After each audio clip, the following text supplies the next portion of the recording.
आप सभी का अपना यूट्यूब चैनल एम के एग्ज़ाम में स्वागत है। जैसे कि आप लोग जानते थे कि 10 तारीख को जो मॉडल पेपर निकलने वाला था वो नहीं निकला है। आज आप लोगों का जो इंतज़ार का घड़ी था वो आप लोगों का ख़त्म हो चुका है, क्योंकि आज मॉडल पेपर निकल चुका है। और मॉडल पेपर में मैंने आज वीडियो भी बना चुका हूँ। तो अगर आप नए हैं तो चैनल को ज़रा सब्सक्राइब कर लीजिएगा, लाइक कर दीजिएगा और मेरे इस चैनल पर जुड़े रहिएगा, ताकि मैं जो भी वीडियो डालूं, मतलब जो भी क्या आज मॉडल पेपर से रिलेटेड सभी वीडियो मेरे इस चैनल पर आप लोगों को मिल जाएगा। तो आप लोग इस चैनल पर बने रहिएगा। हर रोज़ मैं एक वीडियो आप लोगों का मॉडल पेपर से ही डालता रहूँगा। मैंने मैथ का वीडियो डाल चुका हूँ, आप लोग देख लीजिएगा।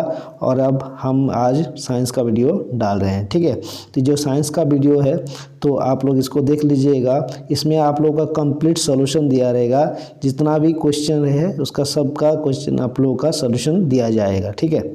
और अच्छी तरीके से समझा के आप लोगों को इसमें सबका आंसर दिया जाएगा। तो आप लोग वीडियो पर बने रहिएगा, लास्ट अंत तक देख लीजिएगा। इसमें सब क्वेश्चन का आप लोगों को सवाल का आंसर मिल जाएगा, ठीक है। तो चलिए हम लोग देखते हैं यहाँ पर क्या है।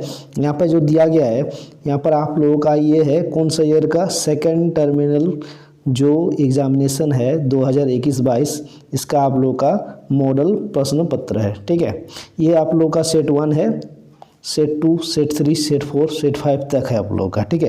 तो आगे देखते हैं यहाँ पर क्या दिया गया है। ये क्लास 10 का है और सब्जेक्ट जो है ये विज्ञान का है, विषय विज्ञान का। इसमें आप लोगों का फुल मार्क रह जाएगा आप लोगों का 40, और ये 1.5 घंटा आप लोगों को समय मिलेगा इसको करने के लिए, ठीक है।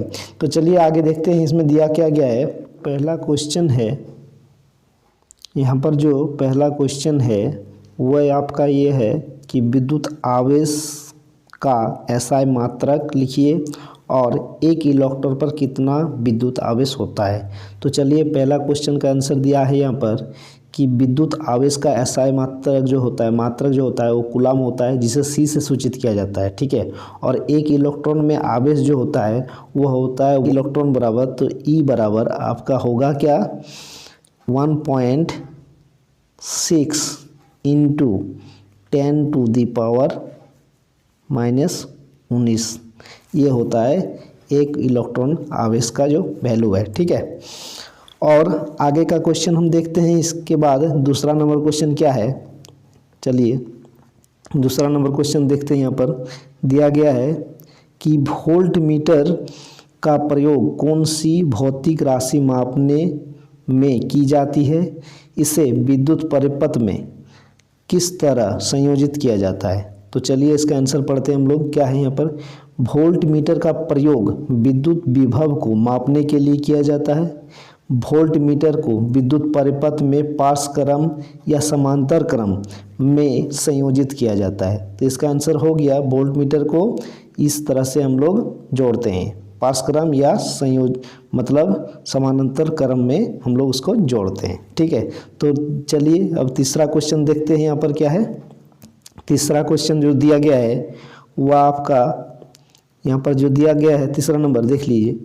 यहाँ पर है आपका एक ऐसी धातु का उदाहरण दीजिए जो कमरे के ताप पर द्रव्य अवस्था में पाया जाता है। ये तो सबको ही जानते हैं आप लोग कि कमरे के जो कमरे में द्रव्य अवस्था में पाया जाता है वो कौन सा धातु है, तो वो है आपका पारा, ठीक है। इंग्लिश में इसको मरकरी कहते हैं। इसका जो आपका प्रतीक है वो है आपका क्या, Hg, ठीक है। तो नेक्स्ट क्वेश्चन देखते हैं। यहाँ पर क्या है 4 नंबर में, एल्काइन का सामान्य सूत्र लिखिए। एल्काइन, ठीक है। तो एल्काइन का सूत्र होता है एल्केन, एल्कीन और एल्काइन, ठीक है। तो इसमें जो है एल्केन जो है उसका सूत्र होता है CnH2n+2, ये हो गया एल्केन। एल्कीन जो है उसका सूत्र क्या होता है CnH2n, ठीक है। इसका सूत्र हो गया CnH2n। उसके बाद एल्काइन जो हम लोग का कहा गया है इसमें एल्काइन, एल्काइन का सूत्र क्या हो जाता है आपका, ये होगा आपका एल्काइन का सूत्र, ठीक है। एल्काइन का सूत्र हो जाएगा आपका CnH2n-2, ये आपका एल्काइन का सूत्र है, ठीक है। अब पांचवा नंबर क्या क्वेश्चन है देखते हैं। यहाँ पर मेंडल ने अपने प्रयोग में प्रयोग के लिए किस पौधे को चुना था? तो आप जानते हैं कि मेंडल ने जो है वह कौन सा पौधा को चुना था। तो आंसर हो जाएगा मेंडल ने अपने प्रयोग के लिए मटर के पौधे को चुना था। ठीक है, तो नेक्स्ट क्वेश्चन देखते हैं आगे क्या है।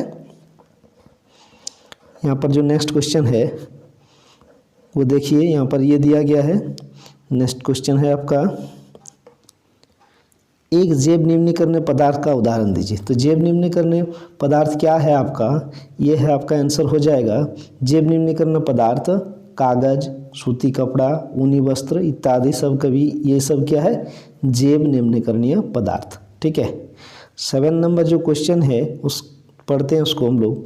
उत्पाद अपने ऊर्जा के लिए किस पर निर्भर करता है? ठीक है, उत्पादक जो है अपने ऊर्जा के लिए किस पर निर्भर करता है? तो आंसर हो जाएगा इसका, उत्पादक अपनी ऊर्जा के लिए जल, सूर्य का प्रकाश, क्लोरोफिल तथा कार्बन डाइऑक्साइड पर निर्भर करता है। ठीक है, ये तो आप लोगों का 7वां नंबर का आंसर हो गया। उत्पादक अपने ऊर्जा के लिए किस पर निर्भर करता है? आंसर हो जाएगा उत्पादक अपने ऊर्जा के लिए जल, सूर्य का प्रकाश, क्लोरोफिल तथा कार्बन डाइऑक्साइड पर निर्भर करता है। ठीक है, नेक्स्ट हम लोग जो देखते हैं यहाँ पर नेक्स्ट क्वेश्चन क्या है यहाँ पर। ठीक है, 8 नंबर क्वेश्चन यहाँ पर दिया है, देख लीजिए। यहाँ पर क्वेश्चन है, एक एमीटर की परिभाषा लिखिए। ठीक है, किसी परिपथ में धारा की गणना करें यदि 500 क्या है 500 सी मतलब 500 कूलाम आवेश 10 मिनट में इससे होकर गुजरता है। तो इसका आंसर क्या होगा?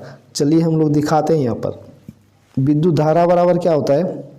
विद्युत धारा बराबर आवेश समय होता है। हिंदी में हम लोग बोलते हैं विद्युत धारा बराबर आवेश बटा समय। तो विद्युत धारा को हम लोग I से सूचित करते हैं, आवेश को हम लोग Q से सूचित करते हैं और समय को हम लोग T से T मतलब टाइम से हम लोग T से सूचित करते हैं समय को। ठीक है, तो अगर यहाँ पर जो दिया गया है आवेश हमारा क्या है? आवेश जो Q है इक्वल टू 1C मतलब 1 कूलाम। ठीक है, और समय भी एक क्या है? 1 सेकेंड है। तो I बराबर आपका हो जाता है क्या? 1C/1S। ठीक है, मतलब 1 कूलाम बटा प्रति सेकंड मतलब एक, इसको अगर हम बोलेंगे तो ये क्या होगा आपका? कूलाम प्रति सेकंड। ठीक है, इसका आंसर हो जाएगा कूलाम प्रति सेकंड। तो अगर किसी चालक से होकर 1 सेकंड में 1 कूलाम आवेश प्रवाहित होती है तो परिपथ में बहने वाली धारा को 1 एम्पियर कहा जाता है। तो उसमें हमको कितना एम्पियर मिलेगा? विद्युत धारा 1 एम्पियर। ठीक है, आप लोगों को पता चल गया। अब चलिए आगे नेक्स्ट देखते हैं क्वेश्चन क्या है। ठीक है, देखते हैं नेक्स्ट क्वेश्चन आपका दिया क्या है 8 नंबर में। 8 नंबर में यहाँ पर दिया है, एक एम्पियर की परिभाषा लिखिए। किसी परिपथ में धारा की गणना करें यदि इसमें बोला गया है कि 500 कूलाम आवेश 10 मिनट में 500 कूलाम आवेश 10 मिनट में से होकर गुजरता है। तो चलिए देखते हैं यहाँ पर जो आवेश है वो क्या कितना है आपका? 500 कूलाम C। ठीक है, और T जो है टाइम कितना है आपका? 10 मिनट। तो 10 मिनट को हम लोग सेकंड में डिवाइड करेंगे तो 10 गुना कितना हो जाएगा? 60 सेकंड। मतलब 10 गुना 60 सेकंड इक्वल टू क्या हो जाता है आपका? 600 सेकंड। अगर 10 गुना 60 करेंगे तो 600 हो जाएगा। तो हम लोग जानते हैं कि I बराबर क्या होता है? Q/T मतलब I बराबर होता है विद्युत धारा बराबर आवेश बटा समय। ठीक है, तो आपका दिया हुआ है कितना? यहाँ पर दिया है 500 जो है आपका आवेश है मतलब 500 C था और T मतलब समय कितना है आपका? 600। तो इसको डिवाइड कर देंगे, दोनों जीरो काट देंगे। ठीक है, इसका जो दोनों जीरो है इस दोनों जीरो काट देंगे तो बचेगा क्या आपका? 5/6। 5/6 को डिवाइड करेंगे तो 0.83 एम्पियर आपका आंसर आएगा। कितना? 0.83 एम्पियर। ठीक है, तो चलिए नेक्स्ट क्वेश्चन देखते हैं आपका क्या है। यहाँ पर नेक्स्ट क्वेश्चन है आपका 9 नंबर में। यहाँ पर जो है दिया है, निम्नलिखित को स्पष्ट कीजिए। क्या है इसका क्वेश्चन? देखिए, किसी तार का प्रतिरोध उसके अनुप्रस्थ काट अनुप्रस्थ काट के क्षेत्रफल में परिवर्तन के साथ किस प्रकार परिवर्तित होता है। तो इसका आंसर हो जाएगा ये, किसी तार का प्रतिरोध उसके अनुप्रस्थ काट के क्षेत्रफल की व्युत्क्रमानुपाती होती है, अर्थात अनुप्रस्थ काट का क्षेत्रफल बढ़ाने से चालक का प्रतिरोधता घटता है और अनुप्रस्थ काट का क्षेत्रफल घटाने से चालक का प्रतिरोधकता बढ़ता है। ठीक है, अगर हम लोग अनुप्रस्थ काट का क्षेत्रफल बढ़ाते हैं तो चालक का प्रतिरोध क्या होता है, घटता है, और अगर अनुप्रस्थ काट का क्षेत्रफल घटाते हैं तो चालक का प्रतिरोध क्या हो जाता है, बढ़ जाता है। नेक्स्ट इसका बी नंबर क्वेश्चन जो है देखिए यहाँ पर क्या दिया है, यहाँ पर दिया है आपका बी नंबर क्वेश्चन में, किसी चालक का प्रतिरोध किन कारक पर निर्भर करता है। किसी चालक का प्रतिरोध किन कारक पर निर्भर करता है, देखो यहाँ पर दिया है क्वेश्चन। अब इसका आंसर हो जाएगा, चालक का प्रतिरोध निम्नलिखित कारक पर निर्भर करता है। जैसे एक नंबर क्या है, चालक की लंबाई पर, चालक की मोटाई पर, चालक के पदार्थ की प्रकृति पर। ये जो 3 कारक है इस पर जो चालक का प्रतिरोध है यह निर्भर करता है। ठीक है, इसका क्वेश्चन आंसर मिल गया आपको। आगे चलते हैं हम लोग, चलिए देखते हैं। यहाँ पर जो दिया है आपका कितना है, 10 नंबर में। ठीक है, 10 नंबर में आपका क्वेश्चन क्या है, विद्युत टेस्टरों तथा विद्युत स्त्रियों के तापन अवयव शुद्ध धातु के ना बनाकर मिश्र धातु का क्यों बनाया जाता है।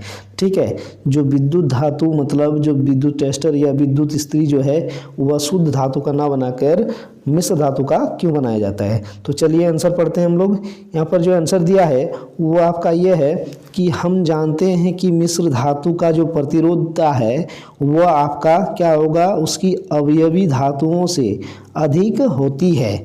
जब इन मिश्र धातुओं से होकर विद्युत धारा प्रवाहित होती है तो ये गर्म हो जाती है। ठीक है, अतः विद्युत तापन युक्ति जैसे ब्रेड टेस्टर या विद्युत स्त्री के चालक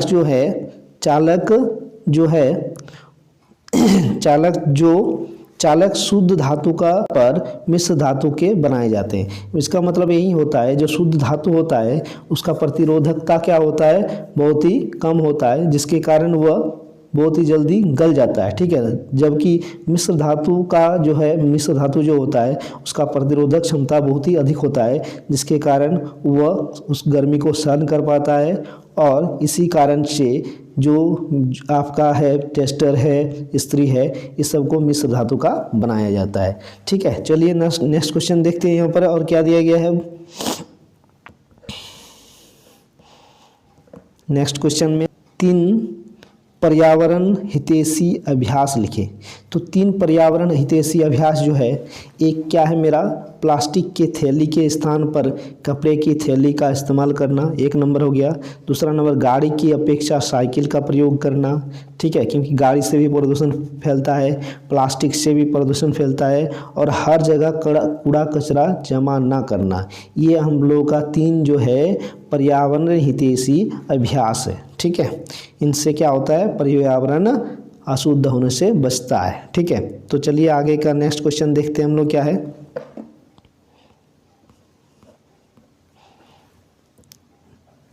12 नंबर में आपका है, यहाँ पर कहा गया है समजात अंग आप से आप क्या समझते हैं, उदाहरण दें। ठीक है, समजात अंग जो है उससे आप क्या समझते हैं। ठीक है, वैसे अंग जो उत्पत्ति तथा रचना के समान होते हैं। ठीक है, क्या संरचना के समान होते हैं तथा कार्य में भिन्न हो सकते हैं, समजात अंग कहलाता है। ठीक है, वैसे अंग जो उत्पत्ति तथा संरचना में समान होते हैं लेकिन कार्य में भिन्न होता है उसे समजात अंग कहा जाता है। ठीक है, दूसरा जो है, जैसे इसका उदाहरण दिया है, पक्षी के पंख और घोड़े का अग्रपाद, मतलब पक्षी का पंख जो है और घोड़े का अग्रपाद, मनुष्य की बाजू तथा गाय का अग्रपाद, ये इसका उदाहरण है। ठीक है, इसका आंसर हो गया आपका, वैसे अंग जो उत्पत्ति तथा संरचना में समान होते हैं तथा कार्य में भिन्न हो सकते हैं उसे समजात अंग कहते हैं। नेक्स्ट देखते हैं हम लोग को क्या है, नेक्स्ट देखते हैं। नेक्स्ट आपका क्या है, यहाँ पर दिया है कि परितंत्र में अपमार्जक की क्या भूमिका है। परितंत्र में अपमार्जकों का क्या भूमिका है, तो आंसर हो जाएगा अपमार्जकों में जैव निम्नीकरणीय पदार्थ को उपघटित कर मिट्टी में मिला देती है तथा पर्यावरण को स्वच्छ बनाती है। यहाँ परितंत्र में अपमार्जक की भूमिका है। ये जो अपमार्जक है इसका देखो परितंत्र में क्या उपयोग होता है। अपमार्जक जैव निम्नीकरणीय है, ठीक है, ये सजीव चीज़ों से बना होता है। और यह क्या बोला है कि पदार्थों को अपघटित कर मिट्टी में मिला देता है तथा पर्यावरण को स्वच्छ बनाती है, ठीक है। यही परितंत्र का अपमार्जक का भूमिका है। नेक्स्ट देखते हैं क्या है यहाँ पर।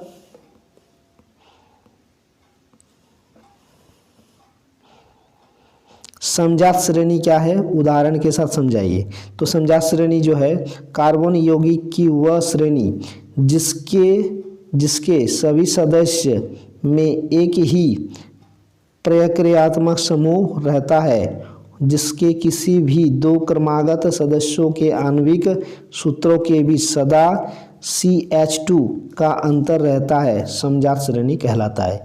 ये आपका आंसर हो गया, ठीक है। समजात श्रेणी क्या है, तो यही आपका आंसर होगा, ठीक। अब नेक्स्ट देखते हैं 15 नंबर में क्या है।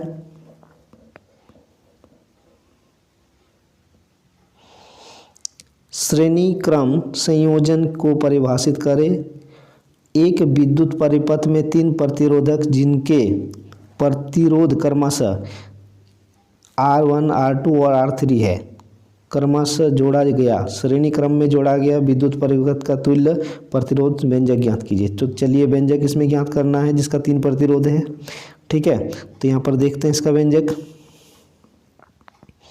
यहाँ पर जो दिया है देखते हैं। यहाँ देखिए आपका R1, R2, R3 3 आपका प्रतिरोध है, जिसमें वोल्ट 1, वोल्ट 2, वोल्ट 3 3 गो आपका वोल्ट लगाया गया है। हाँ, गैल्वेनोमीटर है आपका। ये जो है आपका एम्पियर है। यहाँ पर जो बैटरी है ये कुंजी है आपका। इसको आप लोगों को दिखाना है, प्रमाणित करना है किस तरह से, देख लीजिए आगे लिखिएगा।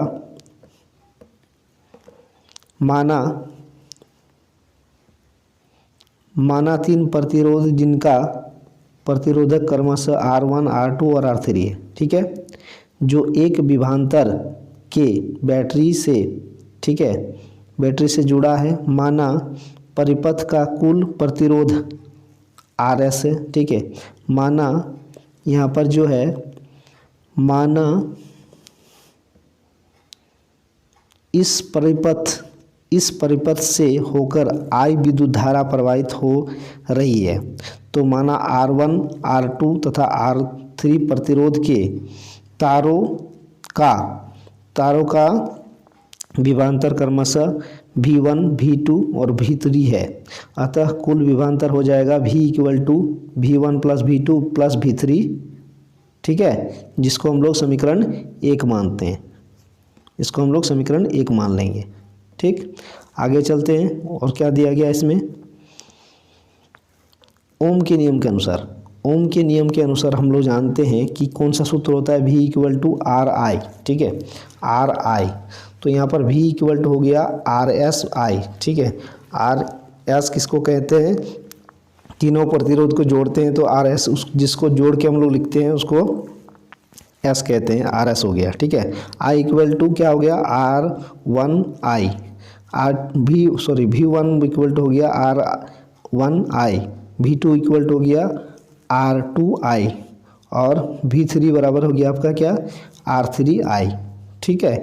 तीनों को हम लोग यहाँ पर जोड़ दिए, कुल प्रतिरोध के रूप में लिखे, कुल प्रतिरोध के रूप में RS को हम लोग लिखते हैं, ठीक।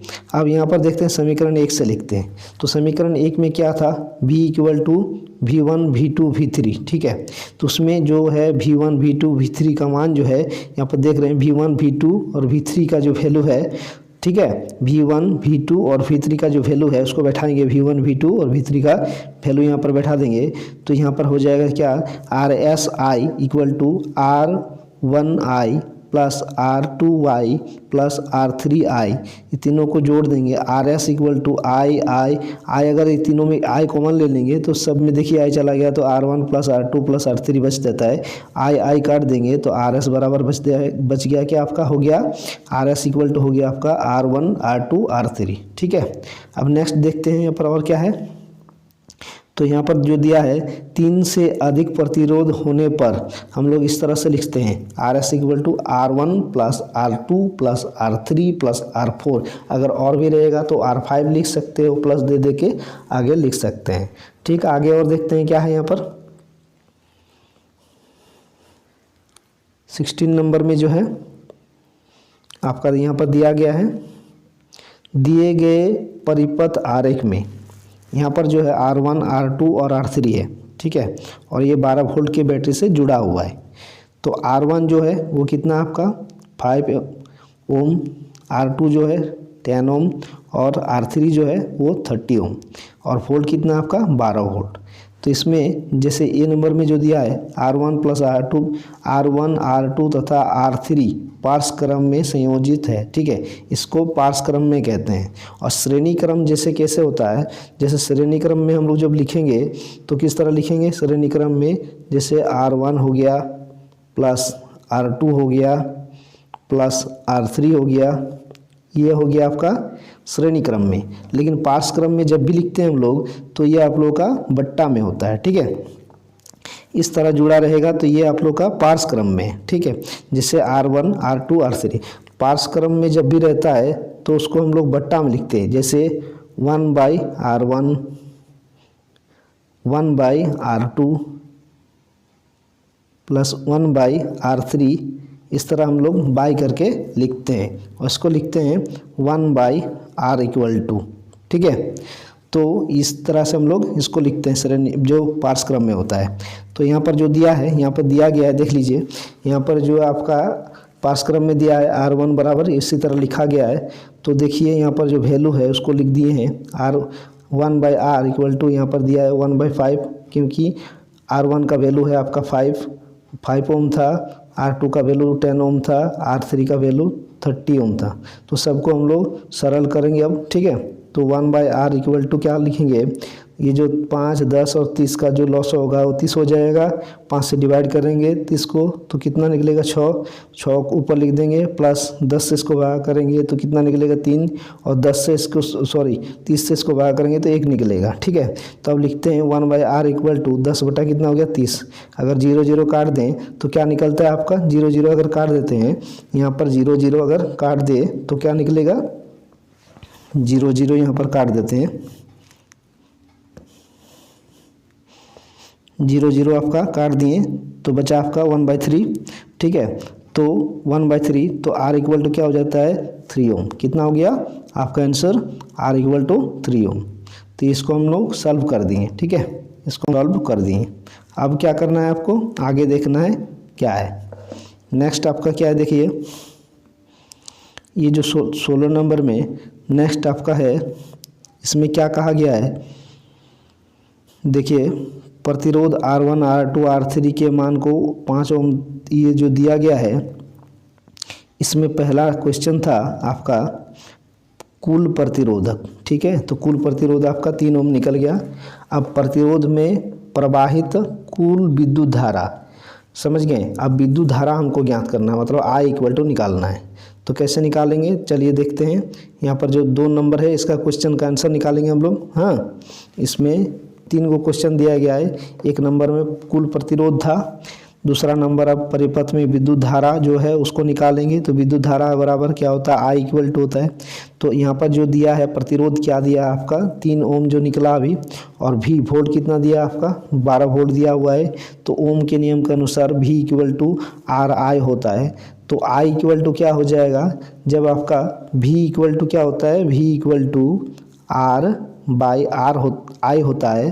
तो I इक्वल टू क्या होगा आपका, ये जो आपका है ये V की जगह पर I जाएगा और I की जगह पर क्या आएगा V आ जाएगा, समझ गए ना। तो आप इसको लिख सकते हैं, सॉरी यहाँ पर जो है भी के जगह पर भी तो वहीं पर रह जाएगा। यहाँ पर जो भी है आई अगर निकालेंगे तो ये आर जो है उसके नीचे हो जाएगा। यहाँ पर जैसे दिया गया है देख लीजिए, यहाँ पर जो दिया है वह आपका क्या आई इक्वल टू हो जाएगा आपका आई इक्वल टू होगा यहाँ पर V बाई आर। तो V कितना आपका 12 है, वोल्ट 12 है और आर आपका कितना है 3, तो इसको काट दीजिएगा 4 एम्पियर निकल जाएगा। ठीक है, तो कुल विद्युत धारा आपका 4 एम्पियर निकल गया। नेक्स्ट आपका जो है आपका सी नंबर में प्रत्येक प्रतिरोध से प्रवाहित विद्युत धारा पर क्लिक कीजिए, मतलब आपका विद्युत धारा भी इसमें निकालना पड़ेगा 3 नंबर में। ठीक है, नेक्स्ट क्वेश्चन देख, उसी में जो क्वेश्चन है सी नंबर उसको निकालेंगे। तो विद्युत धारा निकालने के लिए चलिए देखते हैं क्या है यहाँ पर जो है R1 से प्रवाहित विद्युत धारा जो है I बराबर V बाई R1 जो निकला आपका, ये क्या निकल गया, V कितना आपका वोल्ट, कितना वोल्ट था 12 वोल्ट का, और R1 बराबर आपका 5 निकला है ना। फर्स्ट वाला क्या था 5 था, देखिए 5 दिया हुआ है इसलिए इसको 5 दे दीजिए, भागा कर दीजिएगा 2.4 निकल गया। उसी प्रकार 2 R2 से प्रवाहित विद्युत धारा निकालेंगे तो उसी प्रकार करेंगे। यहाँ पर क्या लिख देंगे I लिख देंगे। ठीक है, यहाँ पर अगर I लिख देंगे, यहाँ पर I equal to V by R होगा तो V का वैल्यू तो वहीं रहेगा 12 वोल्ट, लेकिन R2 का वैल्यू 10 है, 10 से भागा करेंगे तो 1.2 एम्पियर हो गया। लेकिन 3 नंबर में जब R3 निकालेंगे, R3 का मान क्या है 30 है, तो I3 इक्वल टू क्या लिखेंगे V बाई R3, तो क्या हो जाएगा आपका यहाँ पर जो 12 बटा कितना है 30 है, तो 12 बटा 30 12 को 30 से भागा करेंगे तो आपका 0.4 एम्पियर निकल जाएगा। तो चलिए 16 नंबर का तीनों क्वेश्चन का आंसर हमने बता दिया। अब आपका 17 नंबर बचता है, देखते हैं क्या है यहाँ पर। ठीक है, तो यहाँ पर दिया है धातु एवं अधातु में रासायनिक गुणों के आधार पर अंतर स्पष्ट कीजिए। धातु और अधातु के रासायनिक गुणों के आधार पर इसका क्या है अंतर स्पष्ट करना है। तो चलिए इसका सलूशन देखते हैं। यहाँ पर क्या है, यहाँ पर जो दिया है यहाँ पर लिखा है देखिए धातु जो है धातु रासायनिक गुणधर्म यहाँ पर दिया है, रासायनिक गुणधर्म के आधार पर धातु एवं अधातु के अंतर स्पष्ट कीजिए। तो धातु जो है धातु इलेक्ट्रॉन को त्याग करके धनायन बनते हैं। ठीक है, जैसे Cl माइनस होता है और O2 जो है O-2 होता है। ठीक है, जैसे उसके बाद क्या है धातु ऑक्सीजन के साथ अभिक्रिया करके धात्विक ऑक्साइड देती है, जिसकी प्रकृति क्या होता है, जिसकी प्रकृति क्षारकीय होती है। किस प्रकार होता है उसका प्रकृति क्षारकीय। ठीक है, अब नेक्स्ट देखते हैं हम लोग क्या है यहाँ पर धातु तो हम बता दिए, अब अधातु देखेंगे।